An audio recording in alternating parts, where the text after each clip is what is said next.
Howdy. For those of you who don't know me, I'm Michael Nebuskuri, and I am Director of Analysis here at Sound Geopolitics. And unlike Peter, I am based out of Austin, Texas, where, if you haven't heard the news, we have been dealing with some cold weather. Not to be flip, but we've had one of the most significant ice storms in recent memory, at least since, I've lived in Austin since the early 90s. And with it, we've had I don't know if you can tell behind me, a pretty bad case of tree limbs falling down all around the city, which means that I've been without power since at least Wednesday morning, except for 5 minutes today, barely 5 minutes, at which point we heard the noise that no consumer or utility manager wants to hear, which was a cascade of transformers blowing up, which I thought was as good a time as any to discuss our national power grid and where these components come from. Now, various elements of the grid, depending on where they are and how they're used, come from various sources. But by and large, the utility poles that are wooden are domestically grown. If you're in the Pacific Northwest, they're Douglas fir. Here along the Atlantic coast and parts of the Southeast, it's usually southern pine, cedar for the rest of the country.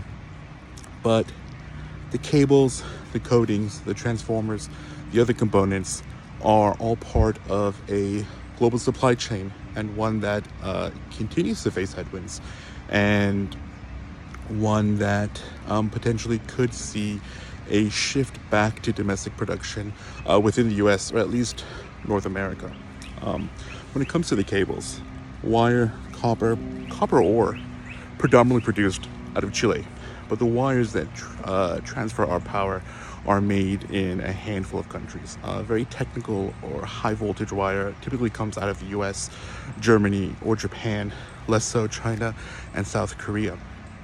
But the coatings and the cables that we see are primarily products of the Gulf Coast refining sector. So when we have very cold events in Texas, like we did in February of 2021, we see that the chemicals industry can face delays of months or up to a year. When it comes to the more technical components of transmission, let's say the transformers that I heard blow up today, the steel, the insides, again, come from a complex, interconnected global supply chain of advanced components, and some that aren't as high-tech as you might expect. It's a lot of insulating glass and ceramics. The largest exporter globally is China, but the US makes a lot of these components domestically, as do the Japanese, the South Koreans, the Germans, and to some extent Mexico, where they are interconnected with US manufacturing supply chains. But it's not a wholly US-based supply chain. Up to 50% of transformers or components, at least in any given year, come from international sources, which means that supply chain managers domestically are facing the same challenges as suppliers in industries across the US, finding reliable, affordable components, especially when it comes to transformers. Heading into the end of 2022, we saw that new development across the US, aging infrastructure, etc. Sourcing managers were facing lead times of up to a year, or triple, quadruple cost for industrial substation oriented transformers. And this is trickling down to the kinds of residential style, smaller capacity transformers, like the ones that blew up outside of my neighborhood earlier this morning.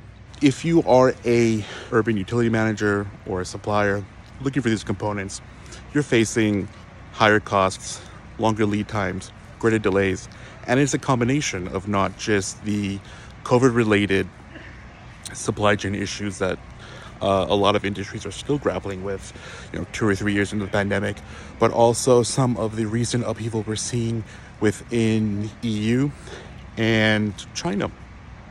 The solution is not going to be a fast one. A lot of the specialized glass and ceramics industries that are based in Germany are going to take expertise and capital to move elsewhere.